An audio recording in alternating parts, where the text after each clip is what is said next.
শৈলকুপার Dignagar union বিএনপির এক অংশের উদ্যোগে আলোচনা সভা ও ইফতার মাহফিল অনুষ্ঠিত হয়েছে। এতে ইউনিয়ন বিএনপির সাবেক সাধারণ সম্পাদক মনিরুল ইসলামের সভাপতিত্বে ও উপজেলা কৃষক দলের যুগ্ম আহ্বায়ক রবিউল ইসলামের সঞ্চালনায় প্রধান অতিথি হিসাবে উপস্থিত ছিলেন কেন্দ্রীয় বিএনপির সহ সাংগঠনিক সম্পাদক বাবু জয়ন্ত কুমার কুণ্ডু।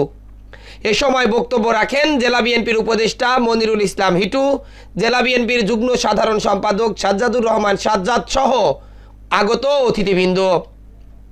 প্রধান অতিথির বক্তব্যে বাবু জয়ন্ত কুমার কুণ্ডু বলেন, আমরা তো 16 বছর অনেক কষ্ট করলাম, তার মানে কি এই যে এখন বা সামনে ক্ষমতায় গেলে আমরা অন্যায় করব? তাহলে তো সে একই কথা হলো। আমরা বদল চাই, আমরা বদলা চাই না।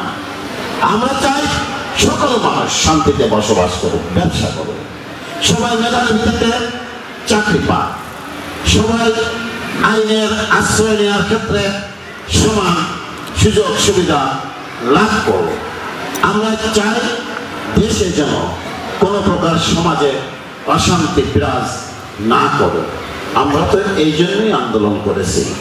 আমরা তো রাতারাতি আঙুল ফুলে কলা গাছ বা আঙুল ফুলে বট গাছ হবার জন্য আমরা রাজনীতি করিনি।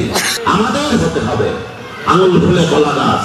এই ধরনের চিন্তা যাদের আছে তাদের উদ্দেশ্যে বলতে চাই, ভাই তাহলে দল থেকে পদত্যাগ করুন, অন্য কাজ করুন, চেষ্টা করুন, দেখেন ভাগ্যের পরিবর্তন ঘটাতে হয় পারেন কিনা।